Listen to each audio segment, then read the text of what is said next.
முதல்ல தமிழ்நாட்டோட வர்த்தக பொறுமை, அடுத்து இந்தியா அளவுல முக்கியமான கொள்கை முடிவுகள், அப்புறம் பொருளாதாரம், குறிப்பா ஆர்டிஃபிஷியல் இன்டெலிஜென்ஸ் பத்தி, அதை தொடர்ந்து நம்மளோட சுற்றுச்சூழல், அப்புறம் கடைசியா இலக்கியம், உலக நிகழ்வுகள்னு ஒரு ரவுண்ட் அப். நாம தமிழ்நாட்டுல இருந்து தான் இந்த அலசல ஆரம்பிக்க போறோம். இங்க ஒரு பொருளாதார சக்தியோட கதை இப்போதைய காலத்துல இருந்து பல 100 வருஷங்களுக்கு முன்னாடி வரைக்கும் நீண்டு போகுது. தமிழ்நாட்டோட இப்போதைய பொருளாதார பலத்துக்கு இது ஒரு சூப்பரான உதாரணம். இந்தியாவுடைய மொத்த ஜவுளி ஏற்றுமதியில கிட்டத்தட்ட 21%, அதாவது 5ல் 1 பங்கு நம்ம தமிழ்நாட்டிலேருந்து மட்டுமே போகுது. யோசிச்சு பாருங்க, கிட்டத்தட்ட $8 பில்லியன் மதிப்புள்ள வர்த்தகம் இது. ஆனா இந்த வர்த்தக பாரம்பரியம் ஒன்றும் நேற்று இன்னைக்கு ஆரம்பிச்சதில்ல. சமீபத்துல கிடைச்ச ஒரு தொல்பொருள் ஆதாரம் இதோட வேர்கள் எவ்வளவு ஆழமானதுன்னு நமக்கு காட்டுது. இங்க பாருங்க, வெம்பக்கோட்டையில நடந்த அகழாய்வுல கிடைச்ச டார்பீடோ ஜாடி துண்டுகள் இவை. இது எதுக்கு சாட்சின்னா, பழங்கால ரோம் சாம்ராஜ்யம் கூட நம்மளுக்கு இருந்த கடல் வர்த்தகத்துக்கு இது ஒரு பெரிய ஆதாரம். இதோட சேர்ந்து கண்ணாடி மணிகள், தங்கம்னு பல பொருட்களும் கிடைச்சிருக்கு. பல நூற்றாண்டுகளுக்கு முன்னாடி வைப்பாறு கரையில ஒரு இன்டர்நேஷனல் ட்ரேட் ஹப் எவ்வளோ பரபரப்பா இயங்கியிருக்கும்னு நினைச்சு பாருங்க. சோ இங்க நம்ம புரிஞ்சுக்க வேண்டிய முக்கியமான விஷயம் என்னன்னா, பழங்கால மண்பானையில ஆரம்பிச்சு இன்னைக்கு பெரிய பெரிய ஷிப்பிங் கண்டெய்னர்ஸ் வரைக்கும் தமிழ்நாட்டோட இந்த உலகளாவிய வர்த்தக தொடர்பு பல நூற்றாண்டுகளா தொடர்ந்துட்டே இருக்கு. சரி, தமிழ்நாட்டில இருந்து இப்போ தேசிய அளவுல என்ன நடக்குதுன்னு பார்க்கலாம். நாடு முழுக்க கோடிக்கணக்கான மக்களை பாதிக்கக்கூடிய சில முக்கியமான கொள்கை மாற்றங்களை பத்தி இப்ப தெரிஞ்சுக்கலாம்.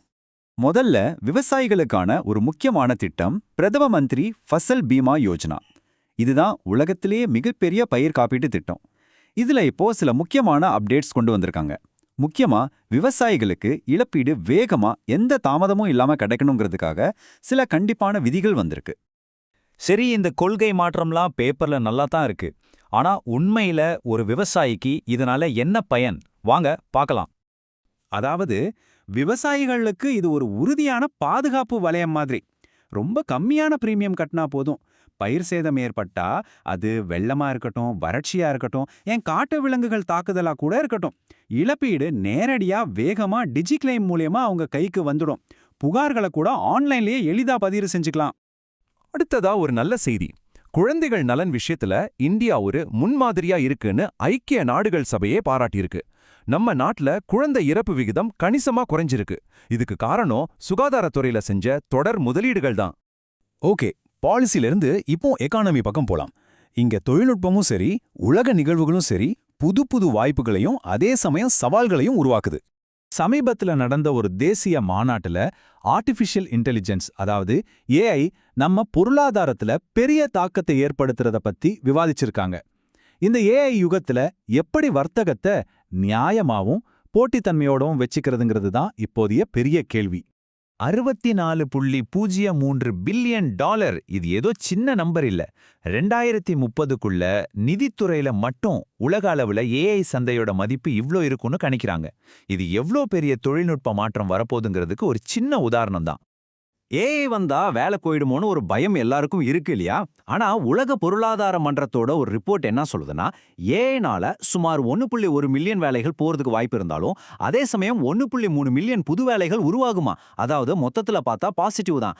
ஆனா இந்த மாற்றத்துக்கு நம்ம தயாரா இருக்கணும். புது ஸ்கில்ஸ் கத்துக்கிறது ரொம்ப முக்கியம். பொருளாதாரத்துல இருந்து இப்போ நம்மளோட சுற்றுச்சூழல் பக்கம் வருவோம். இந்தியாவோட மிக பழமையான ஒரு புவியியல் பொக்கிஷத்தை பாதுகாக்க நடக்கிற ஒரு முக்கியமான முயற்சியை பத்தி தான் இப்ப பார்க்க போறோம். சுப்ரீம் கோர்ட் இப்போ ஒரு முக்கியமான உத்தரவு போட்டிருக்கு. ஆரவல்லி மலைத்தொடர்ல இருக்கிற எல்லா சுரங்க பகுதிகளையும் வரைபடமா தயாரிக்க சொல்லி ஃபாரஸ்ட் சர்வே ஆஃப் இந்தியாவுக்கு ஆணையிட்டிருக்காங்க. இதனால மிக முக்கியமான ஒரு சூழலியல் மண்டலமான ஆரவல்லி மலைகள் இப்போ எல்லாரோட கவனத்தையும் ஈர்த்திருக்கு. சரி, பழங்கால மலைத்தொடர்னா என்ன? வெறும் உயரத்தை வச்சு மட்டும் இதை சொல்லிட முடியாது. அது புவியியல் ரீதியா எவ்வளவு பழமையானது, அதோட நில வடிவங்கள், சரிவு, அந்த பகுதியோட மொத்த சூழலியல் பரவல்னு பல விஷயங்களை வச்சுதான் இதை வரையறுக்கிறாங்க. ஸோ ஒரு மலையை பாதுகாக்கிறதுனா அதோட முழு எக்கோசிஸ்டத்தையும் பாதுகாக்கிறதுன்னு அர்த்தம். கடைசியா இலக்கியம், பாதுகாப்பு, சர்வதேச உறவுகள்னு பல துறைகள்ல இருந்து சில முக்கியமான செய்திகளை ஒரு ரவுண்ட் அப் பார்த்துடலாம். கடந்த சில நாட்கள்ல நடந்த சில முக்கிய நிகழ்வுகள். சாகித்ய அகாடமி விருதுகள் 24 இந்திய மொழிகளோட எழுத்தாளர்களுக்கு அறிவிக்கப்பட்டிருக்கு. CHIMI அப்படின்ற ஒரு படம் நியூயார்க் திரைப்பட விழாவில் விருது ஜெயிச்சிருக்கு. உலக அளவுல பார்த்தா குவாம்ல அமெரிக்கா தலைமையில சீ டிராகன் அப்படிங்கிற கடற்படை பயிற்சி நடந்துட்டு இருக்கு. அதே நேரம் நேட்டோ பத்தின டொனால்டு ட்ரம்போட பேச்சுகள் சர்வதேச அரசியல்ல ஒரு புது விவாதத்தை கிளப்பியிருக்கு.